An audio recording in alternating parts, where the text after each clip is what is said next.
I'm sure that it goes without saying that you will not be given any opportunity to escape. A long, heavy chain is going to be kept locked around your neck all the time that you're here.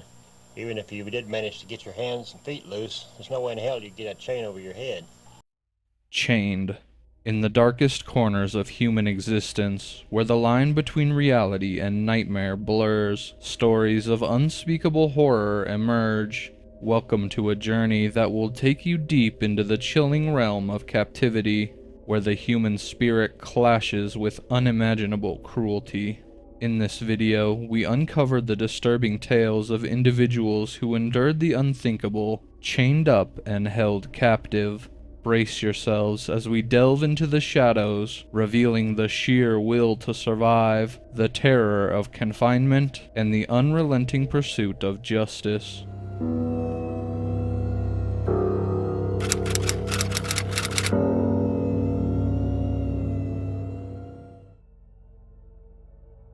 In 1999, the city of Albuquerque, New Mexico, was shaken by the terrifying actions of a man who would later be known as the Toy Box Killer. On March 19th, 22-year-old Cynthia Vigil Jaramillo found herself in a nightmare when she was arrested by a man posing as an undercover police officer. Little did she know that this man, David Parker Ray, was about to subject her to unimaginable horrors. Ray, a deeply disturbed individual, took Cynthia to his soundproof trailer, which he ominously referred to as his toy box. Inside this mobile chamber of terror, he had meticulously set up a torture chamber equipped with various instruments of pain and restraints. He forced Cynthia onto a medical-looking table, attached a metal dog collar to her neck, and chained her up, subjecting her to days of agonizing torture and assault.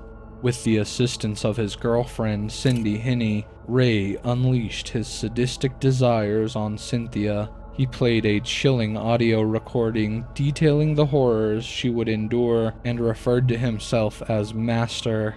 The following is just part of the disturbing 50-minute-long introductory audio recording David Parker Ray played for his captive victims. Timestamps are included below if you wish to skip this segment. Viewer discretion is advised. Okay, we both know what you've been brought here for. A lot of f***ing. Your wrists and ankles are chained, and you're gagged because you're not going to like the way I do it. You're going to be kept here, naked and chained down. I'm going to use you for a sex slave. I'm into bondage and S&M. It's kind of hard to find willing partners that goes for that shit. So when I get the urge, I go out and find me some good-looking little bitch that turns me on, kidnap her, and keep her in my playroom for a while for a sex toy. And this time it's your turn. You're going to be tied or chained in different positions, whipped repeatedly in your mouth, and your sex organs are going to be abused and tortured in a variety of different ways. I'm not going to cut you up or do anything that'll cause serious injury. And don't worry about being killed. I don't plan to do that either. As long as you don't know me, you don't present a risk. And in a week or two, when I'm through with you, you can be turned loose. You'll have some whip marks, and you'll probably have a few blisters on from cigarette burns, but nothing that won't heal up in a few days. You're going to be tied in a variety of different positions, but for the most part, you'll be kept on a rectangular table, chained down spread-eagled, your legs forced extremely wide apart. If your tits are big enough, I'm going to tie ropes around them and squeeze them with the ropes. They'll also be squeezed with a breast press, and I'm going to put clamps on each one with long nylon cords on each one, and tie the cords very tight to ceiling rings overhead. And if you pass out while I'm doing this shit, I'll revive you with ammonia inhalants. I want you to feel every second of it. And if you piss on yourself, I'm going to insert a catheter plug in your urethra, stop the hole up. The plug that I've got's pretty big and it's painful. And I'll leave it in until you're turned loose. I'm going to use an electroshock machine with the clamps attached to your or to metal probes that'll be inserted into your. And I'm going to stick needles in and through your... I'm going to experiment on you and see how large your holes can eventually be stretched. I've done it to a lot of women over the years, and you'd be surprised at how large dildos that I'm eventually going to be able to force into you. But hell, it's designed to have a baby come out of. I'm just going to be going the wrong way. I'm sure that it goes without saying that you will not be given any opportunity to escape. A long, heavy chain is going to be kept locked around your neck all the time that you're here. Even if you did manage to get your hands and feet loose, there's no way in hell you'd get a chain over your head. I've told you exactly what I plan to do, and it's going to be painful as hell. That's the way I want it to be. But it is not part of my fantasies to do permanent damage, unless I'm provoked. And I've got a hell of a bad temper. I'm vindictive as hell. I move around a lot, so it's of little consequence if you know where you're being kept. Because when you're released, I'll be on my way to some other town or state. But don't try to find out too much about me. If I thought that you knew enough to cause serious problems, you would not be turned loose. You would simply disappear. Don't do anything to create a situation where it might become necessary. But so much for that. I think you get the point. And right at the moment, I'm pretty anxious to get you chained down on your back with your legs wide apart so I can give you a good examination. See what I've got to work with the next few days. As soon as I turn this tape off, you will have an excellent opportunity to try to beg for me to turn you loose. I may or may not be able to understand you through the gag, but if you want to, feel free to try. I love to listen to a bitch beg and plead. And this is the end of the tape. Despite the unspeakable torment, Cynthia's will to survive remained strong. On the third day, while Ray was away at work, Hindi inadvertently left the keys to Cynthia's restraints within reach. Seizing the opportunity, Cynthia managed to free herself and fought Hindi off, stabbing her with an ice pick. Naked and still wearing the slave collar, Cynthia ran to a nearby mobile home seeking help.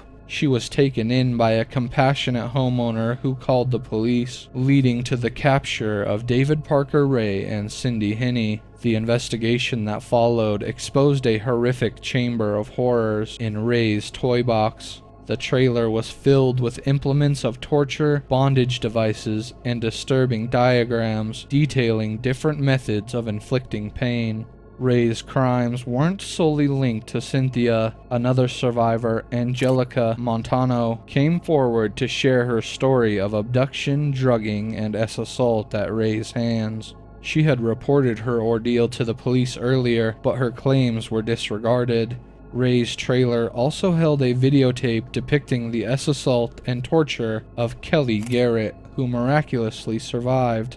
Ray's accomplices, including his daughter Glenda Jessie Ray and Dennis Roy Yancey, admitted to their involvement in various crimes. They confessed to helping Ray abduct and murder victims, disposing of bodies, and assisting in the torture. However, despite these admissions and the disturbing evidence found in the toy box, Ray was never formally charged with murder due to insufficient physical evidence linking him to the deaths.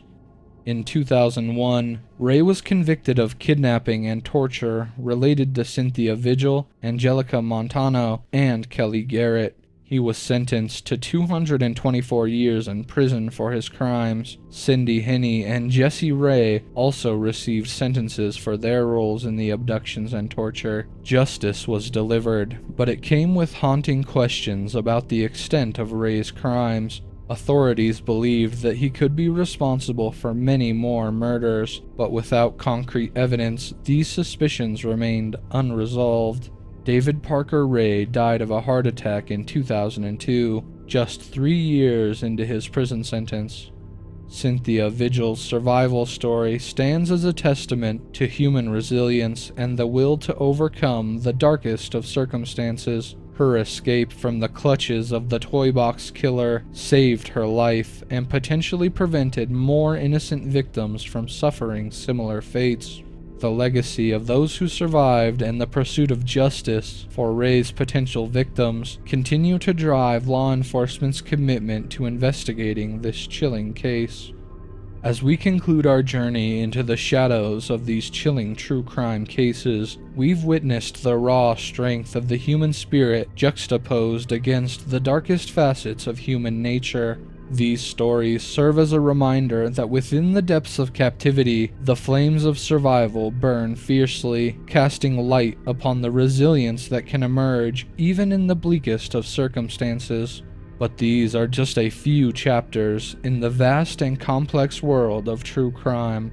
If you found yourself captivated by these narratives and hungry for more, then don't miss out on what's to come. Subscribe to the channel and join me on a journey exploring the darkest stories of true crime. Thank you for watching Saw Story. Together we will continue to uncover the mysteries that hide beneath the surface of everyday life, one story at a time. Don't forget to subscribe, like, comment, and share this video with your friends. That's all for today. Until next time, stay safe out there, and I'll see you on the next one.